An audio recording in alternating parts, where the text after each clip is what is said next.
할렐루야. 아멘. 할렐루야는 무슨 뜻이죠? 여호와 하나님을 찬양하라라는 뜻입니다. 그냥 입술로만 우리가 찬양하는 것이 아니라 우리의 삶 가운데서 하나님을 찬양하고 우리에게 행하신 하나님의 일들을 우리가 생각할 때 그 생각함 가운데 하나님의 영광은 우리에게 나타나게 되는 줄 믿습니다. 예전에 한번 말씀드린 적이 있었던 것 같은데 저희 형민이 이야기가 생각이 납니다. 우리 형민이가 초등학교 1학년 때인가 2학년 때였던 것 같아요. 초등학교 1학년 때인가 2학년 때에 애 이제 그 수영을 좀 가르쳐야겠다. 요즘도 이제 상당히 아이가 하늘 높은 줄 모르고 땅 넓은 줄만 알아서 계속 옆으로 퍼져가고 있는데 그 당시에도 좀 염려가 되는 부분이 있어서 내가 우리 애를 좀 운동을 시켜야겠다 하다가 수영을 시키기로 했어요. 그 당시에 한참 뭐가 유행이냐면 이제 생존 수영이라 그래가지고 아이들 이제 물에 빠져서 죽을 수도 있으니까 수영시켜야 되면서 수영을 보냈는데 저희 집이 그 당시에만 여러분들 신길동 그 꼭대기잖아요. 꼭대기에서부터 쭉 내려와가지고 저쪽에 이제 길을 건너서 구립 이제 구민체육센터를 가야 돼요. 거기서 수영을 하고 와야 됩니다. 그래서 이 아이를 보냈는데 그날이 얘가 혼자 다녀요. 항상 혼자 이렇게 왔다 갔다 하는데 그날이 날씨가 제일 추운 날이었어요. 어마어마하게 추웠어요. 그래서 제가 우리 형민이가 걱정이 된 거예요. 마침 제가 어디를 갔다가 오는데 시간을 이렇게 보니까 얼추 형민이 끝날 때에 맞춰서 갈 수 있는 것 같은 거예요. 그래서 내가 우리 형민을 좀 태웠으면 좋겠다라는 생각을 하는데 만약에 형민이가 일찍 끝나서 오면 중요한 건 우리 가는 길에 큰 길을 따라가면 제가 차로 갈 수 있는데 옆에 있는 새길로 들어가게 되면 제가 애를 못 태우는 거예요. 그러니까 아이를 태우려면 무조건 이 아이는 어디 전에서 만나야 되는 거예요? 이 새길 전에서 만나야 되는 거예요. 그래서 제가 아이를 태우러 가는데 앞만 봐도 시간이 아이가 거의 끝난 것 같아. 그래서 제가 마음속으로 그렇게 얘기했어요. 네가 오늘 기도했으면 아버지 차를 타겠고 네가 오늘 기도 안 했으면 아버지 차를 못 탈 것 같다 라고 그렇게 생각을 하고 제가 이렇게 차를 몰고 가고 있었어요. 한참 이렇게 가고 있는데 진짜 새길로 들어가기 바로 전에 형민을 딱 만난 거예요. 야, 애를 태우면서 얘가 빵빵거리니까 놀라서 아빠 그러면서 막 타요. 그래서 제가 그렇게 얘기했어요. 야, 너 진짜 이번에 기도 많이 했나 보다. 왜요? 그러니까 아버지가 이렇게 기도했어. 네가 기도하면은 하나님께서 태워주시면 네가 기도한 거고 하나님께서 태워주시지 않으면 너 기도 안 한 거라고. 그러니까 우리 형민이가 우와 대박 그러는 거예요. 왜? 그러니까 나 기도 안 했는데. 제가 기도 안 했다는 거예요. 그래서 제가 근데 그 다음이 더 중요해요. 얘가 뭘 했냐면 와 근데 우리 하나님 너무 좋다. 내가 기도 안 해도 태워주셨어. 그 말이 저한테 너무 감동이 오는 거예요. 우리가 일일이 기도하면서 살지 않잖아요. 일일이 어떻게 우리가 다 알고 살아요. 그런데 하나님께서는 우리를 먼저 아셔서 우리를 태우시는 우리를 만나시는 좋으신 하나님이라는 거예요. 그 하나님이 저와 여러분들의 하나님인 줄 믿습니다. 그리고 나중에 생각을 해봤어요. 정말 기도를 안 했을까? 얘가 정말 기도를 안 했을까? 진짜 기도를 안 했는데 기도한 사람이 있어요. 누굴까요? 바로 저예요. 제가 몰고 가면서 우리 아들 좀 태워주세요 하나님. 우리 아들 제발 좀 만나게 해주세요. 내가 간절해서 기도를 했는데 하나님께서 제 기도를 또 들으셨다고 저는 믿습니다. 아이를 태워서 그렇게 갔어요. 결국 저와 여러분들의 삶 가운데 기도를 할 때도 있고 기도를 못할 때도 있는데 이루어주는 모든 관점에 있어서 내 기도나 또는 내가 기도하지 않음이 아니라 하나님이 우리를 사랑하시며 하나님이 우리에게 뜻을 가지고 계시면 그 뜻 안에서 이루어지는 줄 믿습니다. 우리 가운데 환난이 있고 고난이 있을 수 있죠. 근데 중요한 건 우리는 환난을 보고 환난 자체에서 정말 힘들어하고 고난 보면 고난 자체에서 힘들어하지만 하나님이 보시는 고난과 환난은 지난주에도 설교했지만 결과가 아니라는 사실이에요. 항상 하나님은 그것을 과정으로 두게 하시고 그 과정 가운데 내가 어떤 믿음을 가지고 내가 어떤 마음을 가지고 대하느냐에 따라서 또 다른 결론을 만들어 내신다는 거죠. 할렐루야. 그래서 저는 그것을 반응이다. 그것을 응답이다 라고 얘기하고 싶은데 반응과 응답은 상당히 달라요. 반응이라는 것은 뭐냐면 말 그대로 물리적인 행동입니다. 강아지를 한 대 때리면 어떻게 되죠? 땡 하고 그냥 도망가지 않습니까?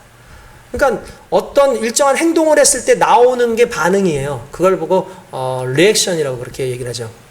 근데 그런가 하면은 응답이라고 하는 것은 내가 어떤 행동을 했을 때 그것에 대해서 의미를 부여하는 게 그게 응답이에요. 자, 여러분 요즘에 카톡 보지 않습니까? 카톡 볼 때 가장 기분 나쁜 게 뭐죠? 혹시? 일이 안 사라져. 일이 안 사라져. 일단 기분 나빠. 근데 더 기분 나쁜 건 일은 사라졌는데 답이 없어. 근데 실은 그게 답인 거죠. 그죠? 일이 사라졌는데 답이 없어. 그게 답인 거예요. 그러면 그 답에는 무엇이 들어있냐면 그 사람의 마음이 들어가 있어요. 그 사람의 나름대로 표현이 들어가 있는 거예요. 이걸 보고 우리는 응답이라는 말을 써요. 동물들은요, 때리면 그냥 반응을 해요. 그건 리액션이에요. 근데 사람은요, 때리잖아요? 그러면 그 때림을 가지고 반응을 하는 게 아니라 때림을 가지고 그 사람을 생각해요. 이 사람 왜 때렸을까? 도대체 이 사람은 도대체 나를 왜 때렸을까? 그리고 내 감정이나 내 모든 것을 어떤 응답으로 표현을 하죠. 마찬가지라는 거예요. 우리가 동물처럼 살지 않는 이유는 우리 인간은요, 응답할 줄 아는 인간이라는 거예요. 그래서 어떤 상황 속에서 문제가 있을 때 그냥 반응하고 끝나고 그냥 반응하고 끝나는 게 아닌데, 오늘날 수많은 사람들은요, 그냥 세상 속에 있는 걸 그냥 반응하기에 바쁘게 살아요. 그런가 하면 어떤 사람들은 하나님께서 내게 주신 이 귀한 사건 하나하나, 이 고난 하나하나, 어떤 기쁨이면 기쁨 하나하나를 그냥 기쁨으로 고난으로 끝나는 것이 아니라 이것에 대해서 하나님께서 주신 의미로 부여받고 그걸 내가 어떤 삶으로 살 것인지에 대한 응답으로 나아가는 경우가 많다는 거죠. 또 놀라운 건 그 응답에 따라서, 나의 그 표현의 대답에 따라서 그 이후의 삶이 달라진다는 것이 너무나 놀랍다라는 사실이에요. 그리고 우린 그걸 뭐라고 얘기하냐면 믿음, 그렇게 얘기합니다. 오늘 저와 여러분들이 믿음을 가지고 세상을 살아가면서 믿음 안에서 하나님의 영광을 맛보고 믿음을 통해서 내게 주어진 하나님의 뜻을, 하나님의 계획을 발견하는 귀한 시간 될 수 있길 주님의 이름으로 축원드립니다. 오늘 본문 말씀의 내용은 이제 교회 다니시는 분들은 너무나 잘 아는 말씀이에요. 그 말씀의 내용은 이런 겁니다. 하나님께서 이스라엘 백성들을 애굽에서 종살이할 때, 지금으로부터 어마어마하게 오래전 일이죠. 거의 한 3,500년 전, 그때의 일이니까, 그때에 이스라엘 백성들이 약 400년 동안 애굽, 오늘날의 이집트 사람들에게 노예살이를 하고 있었습니다. 하나님께서는 그들을 불쌍히 여기셨어요. 그들은 하나님을 믿는 사람들이었으니까. 그때 하나님께서 모세를 통해서 그들을 이끌어서 이 200만 명 정도 되는 사람들을 이끌어서 가나안이라고 하는 그 땅으로 옮겨가야 되는데, 가나안으로 옮겨가는 그 과정 가운데 하나님께서 약속하셨어요. 야, 걱정하지 마. 내가 가나안 땅을 너희들한테 줄게. 가나안 땅을 너희들한테 줄게. 이 땅은 이미 내가 너희들을 위해서 준비해 놓은 땅이야 라고 말씀을 하셨다는 거예요. 그리고 이스라엘 백성들이 광야에서 가나안 땅에 들어가기 전에 잠깐 머물러 있는 그 동안에, 그러면 그냥 가지 말고 우리가 그 가나안 땅이 어떤 곳인지 한번 정탐을 가보자 해서 12명의 정탐꾼을 미리 보냅니다. 12명의 정탐꾼이 이렇게 봤더니 과연 돌아올 때 보니까 40일 동안 갔다 왔는데, 돌아올 때 보니까 와, 너무나 좋은 땅인 거예요. 그래서 젖과 꿀이 흐르는 땅입니다. 그곳에서 좋은 열매들을 다 메고 왔어요. 그래서 사람들이 다들 신났죠. 야, 우리가 들어갈 땅이 이렇게 좋은 땅이다. 이런 열매들이 있다. 야, 너무나 기뻐가지고 사람들이 소리를 치고 있는데, 정작 다녀온 사람들의 반응이 좋지가 않은 거예요. 그들은 뭐라고 얘기를 하냐면은, 거기는 말 그대로 젖과 꿀이 흐르는 땅인지 모르겠지만, 그러나 그곳에 가니까 성읍이 높고 거기에 이미 살고 있는 사람들은 거의 거인 같아. 몸이 너무너무 커. 우리가 그들 앞에 있으면 마치 메뚜기 같아 라고 이야기를 합니다. 그 말을 하니까 특별히 12명 중에서 10명은 그런 얘기를 해요. 그리고 2명은 뭐라면, 아니야, 그곳은 물론 그런 사람들이 살고 있지만 하나님을 믿는 우리가, 하나님이 함께 하시면 우리는 그들을 물리치고 반드시 그곳을 차지할 수 있어 라고 2명은 얘기합니다. 자, 여러분, 10대입니다. 사람들이 누구 말을 믿을까요? 일반적으로 사람들은 10명의 사람의 말을 믿어요. 그게 민주주의예요. 사람들은 민주주의의 그 입장에 봤을 때 많은 사람들이 이야기하는 걸 믿게끔 되어 있어요. 그런데 문제는 뭐냐면은, 이 상황 속에서 변수가 하나 있는데, 그 변수는 뭐냐면 하나님께서 약속하신 땅이라는 거예요. 그러니까 문제는 뭐냐면, 사람들이 보는 눈과 사람들의 그 하는 말과 상관없이 그 땅은 이미 하나님께서 이스라엘 백성들에게 주기로 하셨던 땅이라는 사실이죠. 근데 사람들은 어느 순간에 그 환경을 보고 놀랐어요. 어떻게 하면 좋아? 여기는 우리가 들어갈 수 있는 땅이 아니야. 고민하고 걱정하고 있는 그 모습을 하나님께서 화가 나셨죠. 결국 이스라엘 백성들이 그 불순종, 흔히 말하는 믿지 못하는 그것으로 말미암아 40년 동안, 그러니까 40일을 1년으로 쳐서 40년 동안 가나안 땅을 들어가지 못하고 광야에서 헤매던 그 시절이 있었다는 거예요. 그러면 하나님께서는 광야에 있었던 그 시절 동안 이들에게 무엇을 하셨을까? 그들에게 무엇을 하셨을까? 그들에게 하셨던 건 간단해요. 하나님을 경험하게 했다는 사실이에요. 뭐라고요? 하나님을 경험하게 했다. 하나님을 경험한다는 게 무슨 의미인가요? 그건 간단하죠. 하나님을 경험한다라는 건 하나님이 나와 함께 하실 뿐만 아니라 하나님이 나의 주인일 뿐만 아니라 하나님을 통해서 내 삶의 내 생존이 지금 보장되고 있다라는 것을 말하는 겁니다. 그러니까 하나님께서 그 광야의 땅에서 그것들을 경험하게 하셨다라는 거예요. 그리고 나서 이제 40년이 지나고 이스라엘 백성들이 가나안 땅으로 이제 들어가야 되는 그때에 마지막 유언처럼 이 모세가 이스라엘 백성들에게 이야기한 내용이 오늘의 이야기예요. 그래서 이 이야기 속에는요, 과거에 너희가 40년 전에 생각해봐. 너희가 하나님을 믿고 하나님의 약속을 믿고 달려갔다면은 진짜 지금쯤 이미 너희는 가나안 땅에 있었을 텐데 그 당시에 그렇게 하지 못함으로 말미암아 너희가 결국은 이 고생을 이 광야에서 하고 있지 않느냐라고 하면서 과거의 이야기를 해주면서 하나님께서 어떻게 너희를 위해서 지금 계획을 가지고 계신지를 설명하는 그 내용이 오늘의 내용입니다. 이스라엘 백성들은 하나님을 온전히 믿지 못했지만 중요한 건 하나님께서는 그들을 위해서 모든 준비를 하셨다라는 거예요. 그러면 하나님께서 먼저 하신 준비가 뭐냐 하면 오늘 본문 말씀에 보면은 우리가 이 30절의 말씀을 한번 보도록 할게요. 30절에 보면은 이렇게 나옵니다. 너희보다 먼저 가시는 너희 하나님 여호와께서 애굽에서 너희를 위하여 너희 목전에서 모든 일을 행하신 것 같이 이제도 너희를 위하여 싸우실 것이며. 할렐루야. 여기서 중요한 단어가 있습니다. 뭐냐면 너희 하나님 여호와는 너희보다 먼저 가시는 하나님이다 라고 말씀하셨다는 거예요. 여러분 이게 왜 의미가 있는 줄 아십니까? 우리 하나님이요, 자 믿음 가지고 앞으로 달려가. 니들 빨리 앞으로 가봐. 앞으로 가. 그럼 내가 뒤에서 지원 사격해줄게. 내가 뒤에서 말이야 많이 밀어줄게. 그러니까 걱정하지 말고 달려가라고 하시는 분이 아니라는 거예요. 여러분 솔직히 뒤에서 밀어줄 테니까 앞으로 달려가 할 때 사람들은 쭈뼛쭈뼛하죠. 걱정하죠. 그런데 하나님은 그렇게 하시는 분이 아니라 먼저 가시는 하나님이라는 거예요. 먼저 가서 승리하시고 먼저 가서 회복시키시고 먼저 가서 약속하시는 하나님이라는 거예요. 하나님은 우리에게 그렇게 약속하셨다는 거예요. 여러분 이 말은 무슨 말이죠? 하나님께서 이미 승리해 놓으신 싸움이었다는 사실이에요. 그러니까 우리가 중요한 건 그걸 믿지 못했다라는 거죠. 신앙생활을 하면서 우리가 제일 힘든 게 뭔지 아십니까? 결국 하나님의 말씀은 있는데 약속은 있는데 그 약속을 믿기까지의 믿음이 생겨나는 요소가 상당히 힘들어요. 그러나 중요한 것은 하나님께서 그 약속을 하셨으면 반드시 이루신다라는 사실을 믿고 오늘 저와 여러분들이 나아갈 때 그 역사함 가운데 하나님의 은혜가 나타나게 될 줄로 믿습니다. 우리 하나님은요 먼저 가시는 하나님이래요. 이 말을 다른 말로 하면 이미 승리했다는 거예요. 이미 승리했다는 거예요. 우리가 예수 그리스도를 십자가에 달려 돌아가신 예수 그리스도를 통해서 우리는 주님을 우리의 구주로 모시고 살아갑니다. 그러면 우리 종종 그런 얘기 하잖아요. 주님과 함께 승리한다. 주님과 함께 싸운다. 우리가 세상을 살아가는 걸 싸움이라고 얘기합니다. 왜 싸움이라고 얘기하죠? 하나하나 내 인생 하나하나를 싸워야 돼요. 먹고 사는 문제 하나도 싸워야 되는 거고 결국은 세상은 싸워야 되는 그런 중심 가운데 있는데 중요한 것은 이 싸움 가운데에 우리가 착각하고 있는 것이 뭐냐면 내가 오늘 달려가면서 싸워야지, 내가 오늘 주님과 함께 달려가면서 이 싸움을 이겨야지 라고 말하는데 중요한 건 이미 우리는 이긴 싸움을 하는 거예요. 할렐루야. 뭐라고요? 이긴 싸움을 한다고요. 이미 세상 가운데 예수 그리스도께서 십자가에 돌아가시고 예수님께서 부활하시는 그 사건 가운데 이미 하나님은 세상을 이기셨어요. 모든 사단의 권세를 이기셨어요.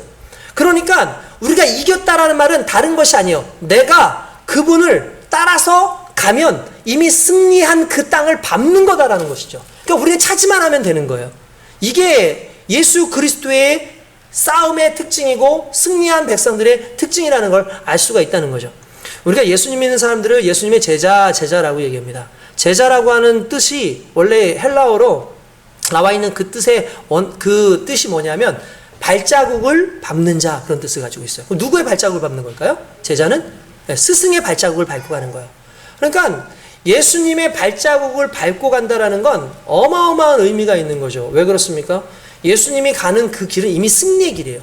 예수님이 패배하지 않으셨어요. 예수님이 지지 않았어요. 예수님은 승리하셨고, 죽음으로부터 승리하셔서 부활하셨고, 예수님은 우리에게 영생을 주시고, 예수님 우리의 삶 하나하나를 만져주시고, 이미 모든 것을 승리하신 하나님이기 때문에 중요한 건 그분이 가신 그 길, 그분이 가신 그 발자국 그대로 따라만 가면 되는 게 제자라는 거예요. 그러니까 제자는요, 어떻게 보면은 짐을 줘가지고 우리로 하여금 부담을 주는 존재가 아니라, 제자는 오히려 스승을 따라갈 때 스승이 주는 모든 혜택을 누리는 자가 제자라는 사실입니다. 그러니까 하나님께서 우리에게 그렇게 말씀하셨다는 거예요. 너희는 제자야. 뿐만 아니라 너희는 내 자녀야. 그러니까 내가 가는 그 길에 너희는 쫓아오기만 하면 돼. 라고 말씀하신다는 사실이죠. 여러분, 그런데 우리가 중요한 것은 왜 이스라엘 백성들이 하나님을 쫓아가지 못했을까? 왜 쫓아가지 못했을까? 그건 그들이 믿음에 대한 오해가 있었다는 거예요. 하나님에 대한 오해가 있었다는 거예요. 그 내용을 보면은 이렇습니다. 성경에 보니까 이렇게 나와 있어요. 이스라엘 백성들이 막 짜증을 내면서 그들이 뭐라고 얘기를 하냐면은, 오늘 성경 우리가 읽었던 그 말씀 속에서 나오는 내용입니다. 그때 27절에 보면 이렇게 나와요. 장막 중에서 이스라엘 백성들이 원망하여 이르기를 여호와께서 우리를 미워하심으로 아모리 족속이 손에 넘겨 멸하시려고 우리를 애굽 땅에서 인도하여 내셨도다 라고 되어 있어요. 여러분, 뭐라고요? 너희를 어떻게 했다고요? 미워하셨도다. 이게 여러분 착각이라는 거예요. 일반적으로 우리 신앙인들이 가장 많이 하는 착각이 뭐냐면, 문제가 터지면 이렇게, 하나님 날 미워하셔. 내가 이렇게 했기 때문에 하나님 날 싫어하시나 봐. 하나님 앞에서 내가 벌을 받나 봐. 라고 이야기를 한다는 거예요. 그런데 여러분, 한 가지만 깨달으십시오. 우리 하나님은 좋으신 하나님입니다. 우리 하나님은 우리를 기다렸다가 이 녀석 그래 너 이렇게 삶을 못 살았어? 그래 한번 혼나봐 하시는 하나님이 아니라 길이 참으시고 우리를 위해서 준비하시고 계획하시고 그 계획함 가운데 하나님의 영광을 맛보게 하시는 좋으신 하나님이라는 거예요. 근데 우리가 그것을 보고 믿지 못하는 거죠. 그러니까 결국 미워하면 믿지 못해요. 여러분 생각해 보십시오. 여러분들 미워하는 사람들이 있습니다. 근데 그 미워하는 사람들이 여러분들한테 무슨 얘기를 했어요? 야, 이렇게 한번 해봐. 저렇게 한번 해봐. 믿어요, 안 믿어요? 안 믿죠. 왜냐하면 내가 미워하는 사람은 나를 해하고 나를 힘들게 하는 사람이라고 생각하기 때문에 절대로 그 사람을 믿을 수가 없어요. 똑같은 상황인 거예요. 하나님이 우리를 미워하는 것 같아.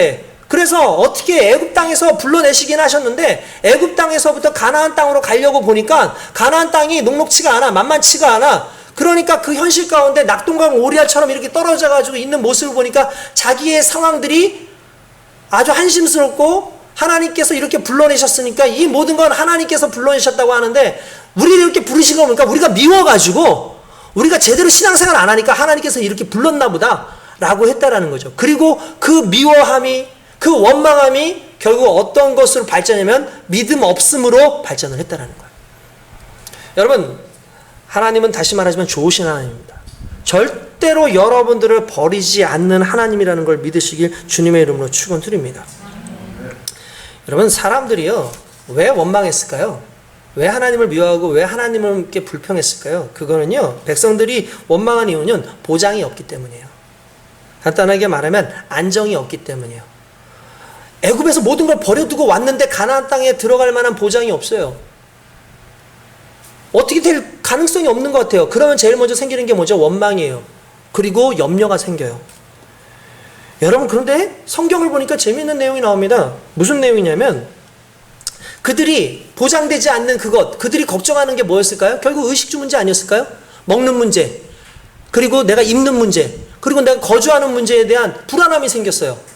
그러니까 불안함이 생기니까 고민이 되죠. 그럼 고민이 생기면 그 다음에 어떤 게 됩니까? 염려라는 게 오게 되세요. 근데 그 성경에 보니까 재미있는 게 광야에서 40년 동안 헤매는 동안에 한 사람도 굶어 죽은 사람이 없어요. 한 사람도 목말라서 죽은 사람이 없고, 한 사람도 얼어 죽은 사람이 없고, 한 사람도 정말 뜨거워가지고 불에 타 죽은 사람이 없고, 단지 죽은 사람들이 있는데 놀랍게도 하나님 앞에 하나님을 믿지 못해서 불순종해서 죽은 사람들만 있더라는 거예요. 그 말은 무슨 말이냐면 환경이 딱 봤을 때 염려의 대상이 되지만 하나님은 그 염려의 대상인 환경을 통해서 우리를 죽이지 않으신다는 거예요. 결국 환경을 보고 염려하는 우리는 우리 스스로가 우리를 죽여요. 근데 하나님께서는 절대로 그 염려하는 걸 가지고 우리로 하여금 죽게끔 하지 않는다는 걸 믿으시길 주님의 이름으로 축원드립니다. 하나님께서는 이렇게 염려하는 이런 모든 상황 가운데에서 우리를 어떻게 하시느냐? 하나님께서는 우리에게 이 염려의 부분을 하나로 바꾸라 그래요. 뭐냐면 그게 기도라는 거예요. 염려의 둘 힘을 뭘로 바꾸라는 걸까요? 기도로 바꾸라는 거예요. 오늘 성경을 잠깐 한번 보면은 빌립보서 4장에 보면 이렇게 나옵니다. 빌립보서 4장 6절에서 8절, 우리가 7절 너무나 잘 아는 말씀이죠. 아무것도 염려하지 말고 다만 모든 일에 기도와 간구로 너희 구할 것을 감사함으로 하나님께 아뢰라. 할렐루야. 염려를 뭘로 바꾸라고요? 기도로 바꾸래요. 그리고 감사하래요. 할렐루야. 이게 말이 됩니까? 말이 안 되는 거죠. 근데 이게 왜 말이 되는 줄 아십니까? 그렇게 해왔던 모든 사람들이 성경 안에서 우리의 삶 가운데서 하나님의 은혜로 바뀌어왔기 때문이에요. 그래서 하나님 앞에서는 염려를 기도로 바꾸는 것이 너무나 중요한 겁니다. 여러분, 염려에 목매달지 마십시오. 근데 더 놀라운 건 뭐냐면 하나님께서 염려하고 이 걱정하는 모든 이들에게 야, 기도로 바꿔, 감사함으로 바꿔 라고 말하고 나니까 그렇게 되면 모든 지각에 뛰어난 하나님의 평강이 그리스도 예수 안에서 너희 마음과 생각을 지키시리라 라고 말씀하셨다는 거예요. 여러분, 이게 왜 중요한지 아십니까? 우리는 환경을 놓고 기도해요. 하나님, 이 환경 좀 바꿔주세요. 하나님, 이 환경 좀 바꿔주세요. 하나님, 이 환경 때문에 힘들어요. 지금 나를 힘들게 하는 사람들도 있고 나를 힘들게 하는 환경도 있고 이게 너무나 힘들어가지고 괴로워요 라고 얘기를 합니다. 내 이것 때문에 죽어버릴 것 같아요 라고 얘기를 해요. 근데 하나님께서는 그래? 기도했더니 이 환경을 바꿔주실 줄 알았는데 환경을 바꿔주지 않아요. 지금 이 상황을 바꿔주실 줄 알았는데 상황을 바꿔주지 않아요. 하나님께서 뭐라 하냐면 그 상황 속에서도 쓰러지지 않는 너의 마음을 줄게. 그 상황 속에서도 쓰러지지 않는 너의 생각을 줄게. 그 상황 속에서도 내가 너를 버리지 않을게. 그 상황이 결과가 되지 않게 할게. 그게 하나님께서 우리에게 주신 응답이었어요. 그래서 뭐라 그런가? 내가 너의 생각과 마음을 지킬게 라고 말씀하시는 거예요. 여러분, 이 문제가 해결됩니다. 그러면 또 다시 문제가 안 올까요? 문제가 와요.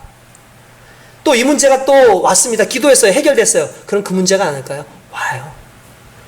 올 때마다 마음 흔들리고 마음 아프고 괴롭게 하다가 시험 몇 번 당하고 환난 몇 번 당하면 그냥 완전히 그냥 녹초가 돼가지고 쓰러져 버려. 아, 나 더 이상 안 해. 기브업 하는 게 우리 인생일 수 있어요. 근데 하나님께서는 뭐라 그러냐면 얘들아, 애초에 그 문제가 문제처럼 느끼지 않게 너의 마음을 붙잡아 줄게. 할렐루야. 여러분, 이게 정말 중요한 거예요. 문제가 문제로 느껴지는 순간 염려가 되고 걱정이 되죠. 근데 문제가 더 이상 내게 문제가 되지 않으면 염려가 되지 않아요. 근데 하나님께서 그렇게 얘기해 주세요. 야, 문제가 문제로서 너희 앞에 있지 않도록 내가 너를 붙잡아 줄게. 너는 딱 하나만 하면 돼. 나만 의지해. 나만 믿어. 할렐루야. 믿으십니까? 여러분, 염려에 대한, 염려라는 말의 또 다른 말이 뭐냐면 두려움이에요. 여러분, 두려움이 생겨요. 왜 염려가 두려움이죠? 두렵기 때문에 염려하는 거예요. 사람은 내일 일을 알지 못해요. 그러니까 염려를 하는 거예요. 두려워하는 거예요. 누구나 다 두렵고 염려할 수밖에 없는 상황이 생기죠.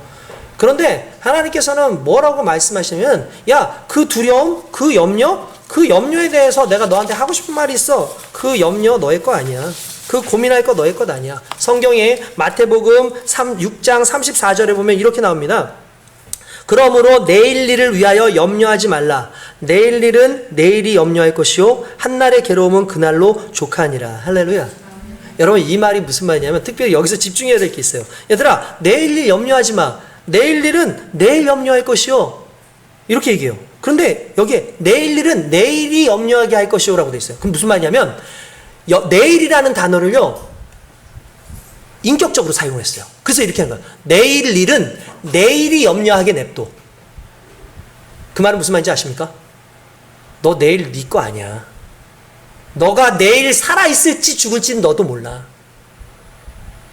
여러분, 우리가 착각하지 말아야 될 게 있어요. 내일은 내 게 아니에요. 내일은 내 게 아니에요. 우리는 오늘만 사는 거예요. 지금 오늘을 사는 거예요, 여러분. 그렇지 않습니까? 여러분, 내일 여러분들이 숨을 쉴지 밥을 먹을지 이건 아무도 모르는 거예요. 오늘 웃으면서 지냈던 친구가 내일 보자 라고 했는데 내일 그 친구를 볼 수 있을지 없을지는 아무도 장담할 수 없는 거예요. 그래서 내일 염려는 내일이 하게끔 하라가 우리 주님의 말씀이에요. 왜냐하면 우리 하나님은 오늘의 하나님이고 오늘 우리를 만지시는 하나님이고 내일을 계획하시는 하나님이시거든요. 그러니까 얘들아, 오늘 하루의 고생 많았다. 너 오늘 하루 정말 얼마나 힘들게 살았니? 그 힘들게 한 고생 오늘로 만족해. 그냥 그걸로 그냥 해. 내일 염려까지 하지 마. 왜냐하면 내일은 내 거니까. 이 내일의 또 다른 이름이 하나님입니다. 왜 그런지 아십니까? 내일을 만드시는 분이 하나님이에요. 여러분들에게 내일이 있기를 원하십니까? 그렇다면 하나님을 의지하십시오. 하나님의 계획을 믿으십시오. 하나님은 그 의지대로 여러분들을 믿고 살게 하실 줄 믿습니다. 여러분, 세상 사람들이요, 내일 걱정을 많이 하죠. 오늘날 우리의 걱정들을 보십시오.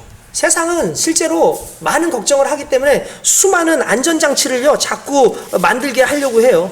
솔직히 여러분 그렇지 않습니까? 우리 인생 살면서 안전장치를 정말 많이 두고 싶지 않습니까?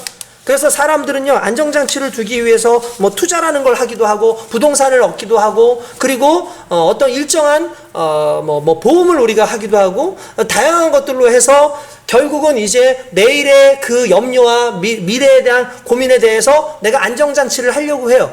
그러면 과연 그걸로 모든 것이 해결될 수 있을까를 한번 생각해 보자는 거예요. 여러분 놀랍게도요 그걸로 해결될 수 있는 게 아니라는 거예요. 근원적 문제는 그게 아니라는 거예요. 여러분 세상 속에 살 때에는 세상이 요구하는 것대로 살아야 안전하다고 생각하잖아요. 맞아요. 그건 맞는 말이에요. 근데 만약에 세상이 끝난다면 내가 이 땅에 살 때에는 내가 이 땅에 맞춰서 살지만 내 인생이 끝난다면 나는 누가 보장해 주나요? 때때로는 오히려 우리가 믿고 사는 거, 내일을 위해서 믿고 사는 것 때문에 우리의 신앙이나 우리의 삶이 더 망가지는 경우가 있어요. 차선책 때문에 최선을 못 잡는 경우가 얼마나 많은지 아시죠? 굿 때문에 베스트를 못 잡는 인생이 얼마나 많은지 아시죠?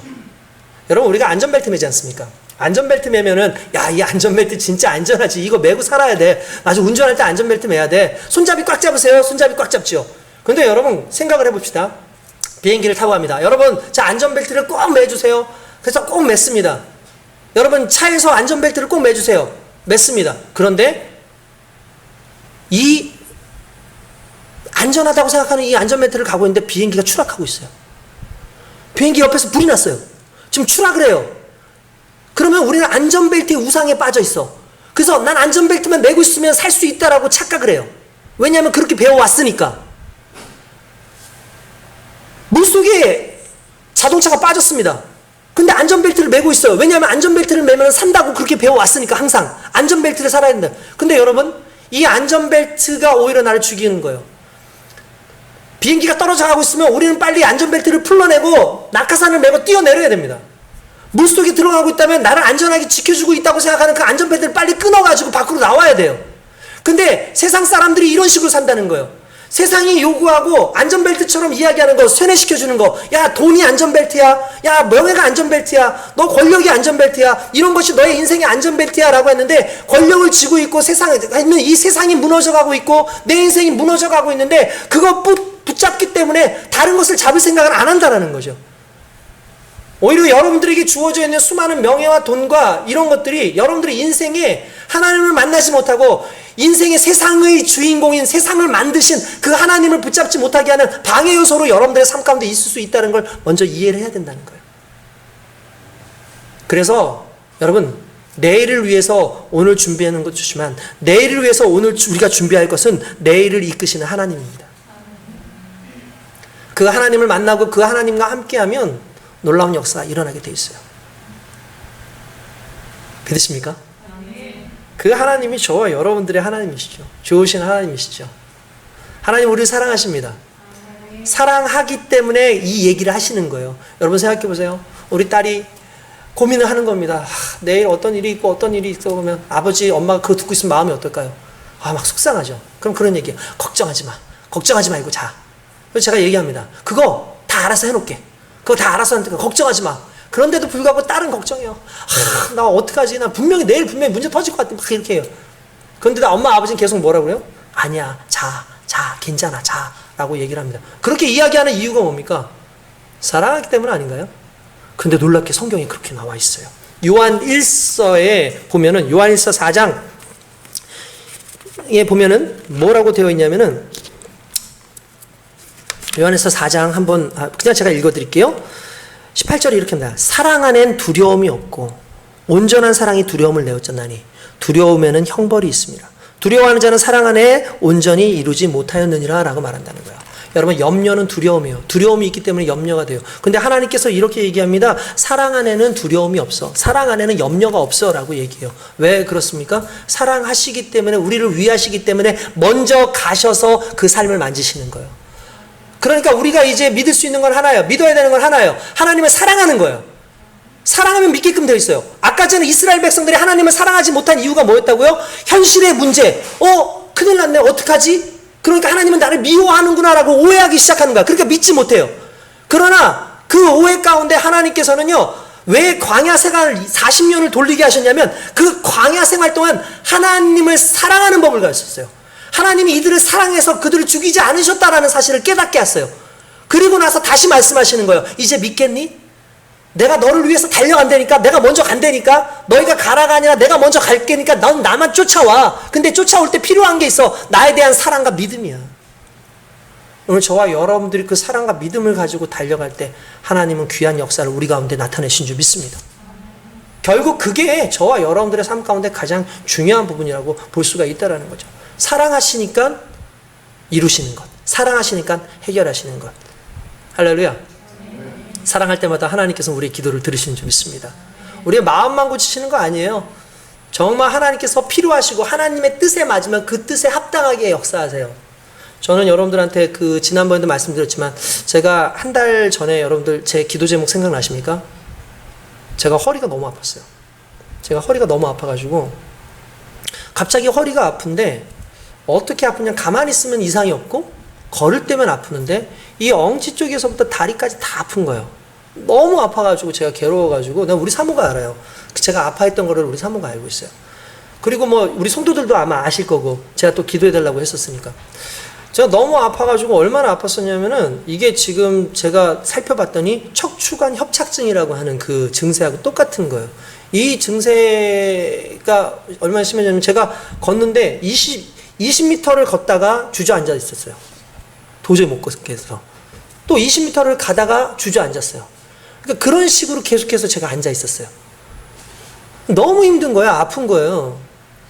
근데 이렇게 찾아보니까 척추관 협착증인데 수술을 받아야 된대요. 수술을 받아야 된다 그러니까 제 마음이 상당히 무거운 게 뭐냐면, 여러분도 아시겠지만 제가 교회 이 사역만 하는 거 아닌 거 아시죠? 제가 축구를 하지 않습니까? 학생들 가르치잖아요. 그걸 통해서 또 전도를 하기도 하고, 또 나름대로 이제 프로그램 운영하기도 하고, 이런 걸 해야 된단 말이에요. 그래서 제가 다리를 못 쓰면 힘든데, 중요한 건 나름대로 수술하고 나서 몸은 좋아지겠지만 정상적으로 아이들을 가르치기가 쉽지가 않은 거예요. 그러니까 막막한 거예요. 제가 우리 그 청년 중에 하나한테 전화를 했어요. 그 친구는 이제 병원, 척추 전문 병원에 또 이렇게 원무과에 있어가지고, 야, 아무래도 내가 가서 그거 좀 찍고 이렇게 해야 되는데 잘해줄 수 있죠? 그러니까, 네, 잘해드릴게요. 오세요. 그렇게 얘기를 하더라고요. 그래서 제가 갈 생각을 가지고 있다가, 근데 암만 생각해도 그렇게 가서 끝나기에는 제가 너무 상황이 그런 거예요. 그래서 제가 기도를 했어요. 하나님, 어떻게 하면 좋습니까? 하나님, 지금 제가 다리가 너무 아프고 허리도 너무 아픈데, 이런 고통은 내가 처음입니다. 어떻게 했으면 좋겠습니까? 고민하고 있다가 제가 우리 성도들한테 이야기를 했어요. 여러분들 절 위해서 기도해 주십시오. 담임 목사님이 지금 허리가 너무 아파서 지금 힘들어하고 있습니다. 그래서 여러분들 기도해 주셔서 하나님께서 만지실 수 있도록 기도해 주십시오. 기도해 주십시오라고 얘기를 했어요.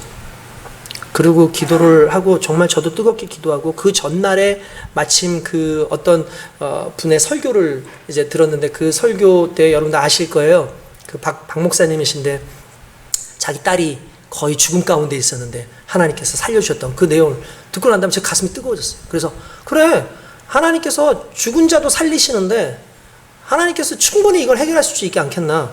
그리고 난 다음에 기도를 하고, 여러분들한테 기도하고, 주일날이 돼가지고 이제 아침에 그 주보를 다 만든 걸 여러분들 나눠주고, 거기 제가 저를 좀 위해서 기도해달라고 해놓고 나서 딱 단위에 딱 섰는데 중요한 건 아프지가 않은 거예요. 아픔이 사라진 거예요. 그래서 내가 너무 놀라가지고 스스로도 이게 설교하면서도 계속 이렇게 해보는 거예요. 중요한 건 하나님께서 깨끗하게 치료해 주시고, 더 놀라운 건 다음날 애들 데리고 축구를 했어요. 그리고 지금까지 아무런 문제 없이 하나님의 은혜 가운데 서 있다는 거예요. 우리 하나님 좋으신 하나님입니다.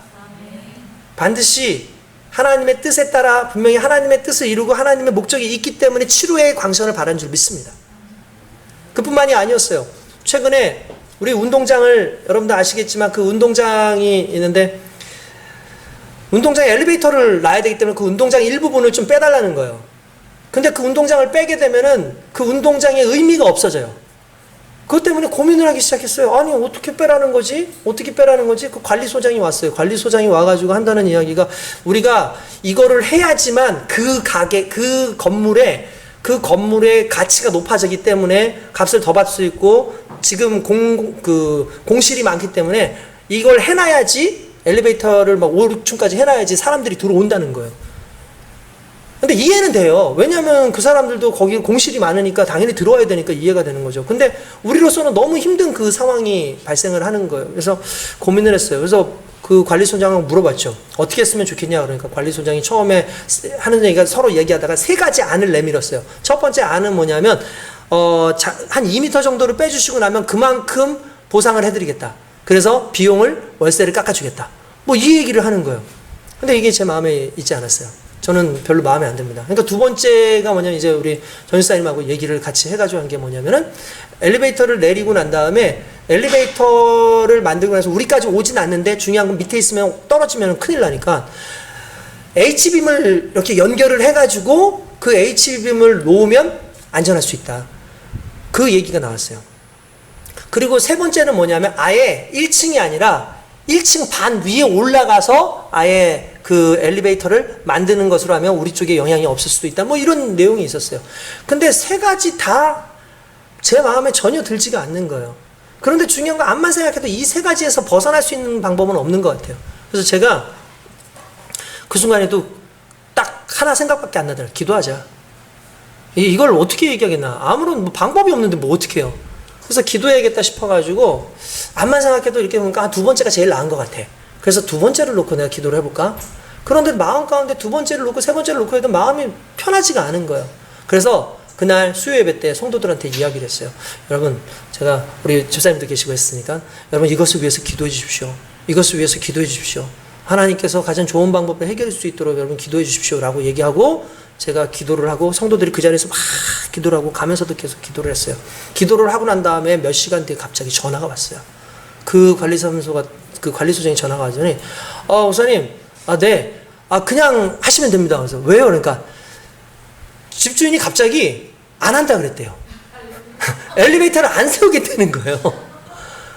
그냥 안 하겠다는 거예요. 근데 실은 그게 가장 최상이었거든요. 안 하는 게.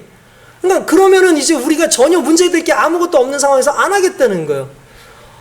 그때 그 순간에 제가 두 손을 높이 들고 할렐루야를 외쳤어요.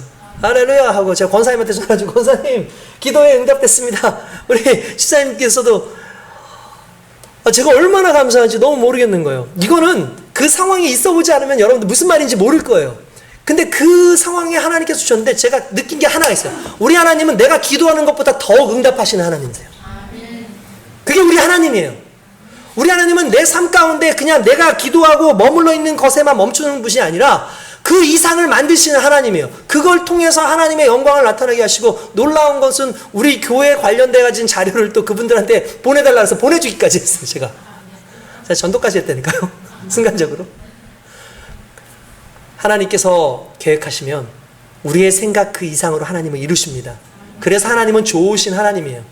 그래서 하나님께서 뭐라면, 내가 너보다 먼저 앞서가서 내가 그 일을 행하시겠다고 말씀하셨기 때문에, 우리에게 하신 말씀은 그냥 너에겐 필요한 건 하나야. 나를 사랑하는 것과 그 사랑하는 자를 믿고 따라오는 것. 할렐루야. 저와 여러분들이 그렇게 따라갈 때, 믿고 따라갈 때 하나님께서는 크게 은혜를 주고 복을 내려주시는 줄 믿습니다. 내일 일은요, 내일이 염려하게 하세요.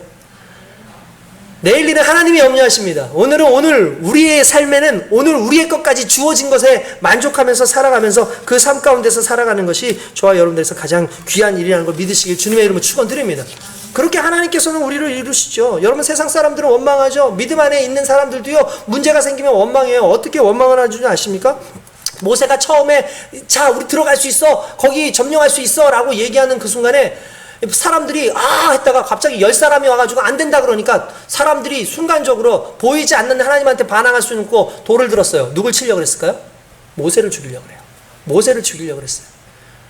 그런데 하나님께서는 그때 이스라엘 백성들의 그 불신앙에 대해서 야단치시죠. 근데 이게요 우리의 삶이에요. 여러분 우리 원망해요. 문제가 딱 터지잖아요. 하나님께서 이렇게 이끄셨어요. 그래서 하나님 믿고 따라갑니다. 근데 문제가 딱 생겨요. 그러면 그때 하나님 원망하는 거야. 하나님 어떻게 내게 이럴 수 있어요? 하나님 여기 불러놓고는 왜 그러십니까? 여러분 한 가지 마십시오. 부르셨으면 책임지십니다. 우리 하나님은 한 번도 그것을 어기신 적이 없어요. 우리를 부르시면 반드시 우리를 책임지시는 분이 우리의 좋으신 하나님의 모습이라는 거예요. 그 하나님을 믿으시기 바랍니다. 이스라엘 백성이 결국 어떻게 합니까? 가나안 땅 들어가잖아요. 다윗이 시글락성이라는 곳을 점령을 했습니다. 다윗왕이 도망다니면서 시글락성에 있을 때에 그를 따르는 백성들이 있었고 그를 따르는 그런 군인들이 있었어요. 그들과 함께 시글락성에 있는 동안에 잠깐 다윗을 따라서 다른 곳에 가가지고 전쟁을 치르는 동안에 아말렉이라고 하는 족속들이 쳐들어와가지고 시글락을 점령하고 불태우고 거기 있는 식구들 다 데리고 간 거예요. 데리고 가니까 사람들이 놀란 거죠. 군인들이 와가지고 보니까 야 이게 무슨 일이야?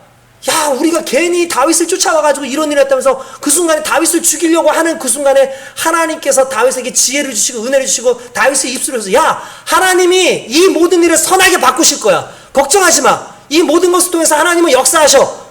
오히려 아말렉 족속을 가서 그들을 진멸하고 백성들을 데리고 만나 더 많은 물질들을 가져오고 나중에 하나님께서 다윗을 통해서 이스라엘의 왕이 되게 하셨다는 사실이에요. 사람들은 원망하죠. 그런데 그 중에 있는 믿음의 사람 몇몇 사람들은 믿음으로 그걸 받아들여서 하나님께서 행하신다. 하나님께서 이 모든 상황은 하나님께서 주신 것이니까 결과가 아니다. 과정이다라고 믿는 거예요. 과정이라고 믿으니까 결과는 이제 내 믿음을 통해서 나타나는 거죠.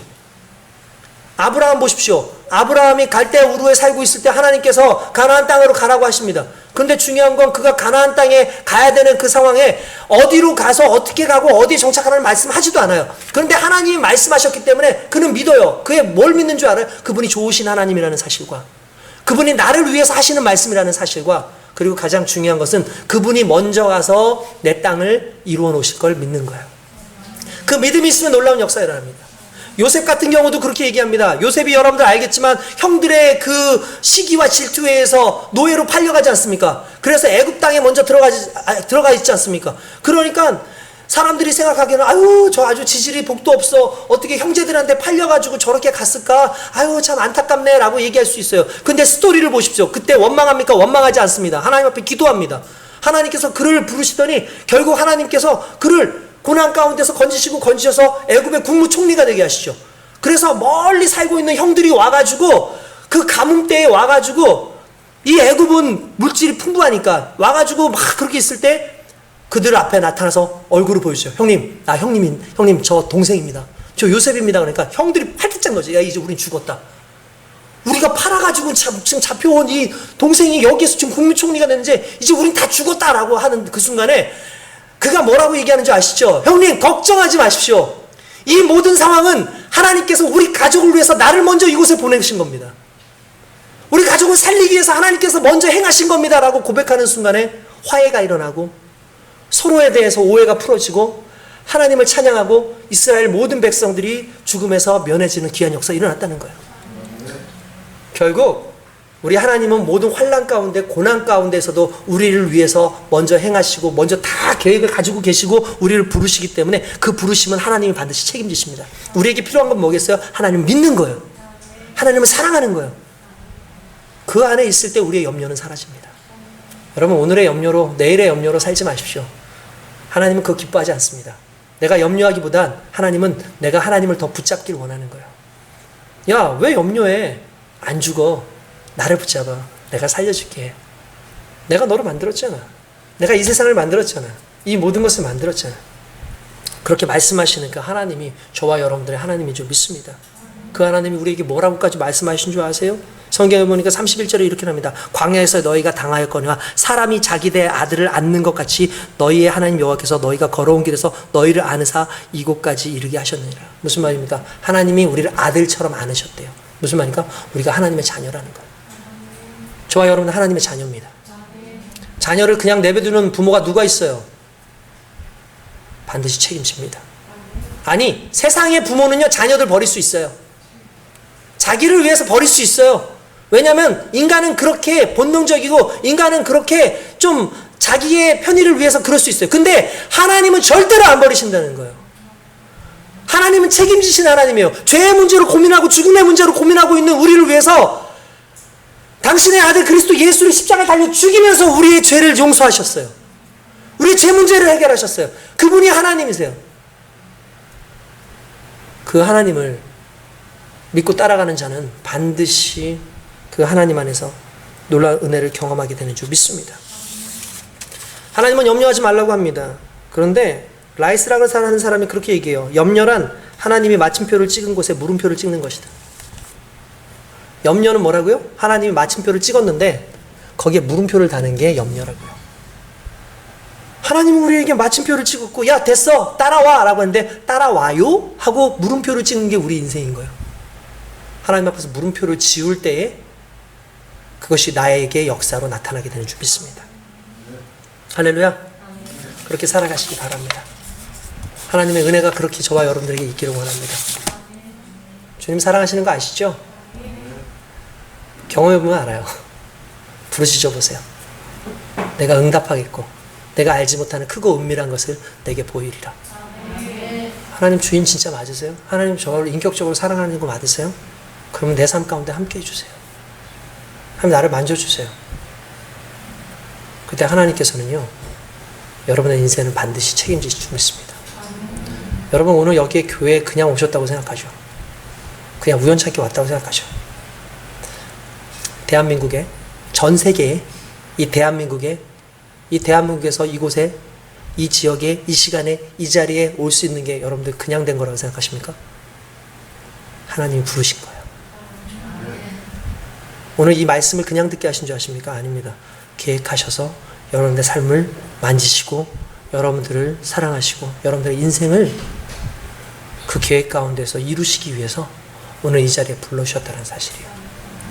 그걸 믿고 달려가는 자가 오늘 반드시 승리하는 삶을 살게 될 줄 믿습니다. 기도하겠습니다.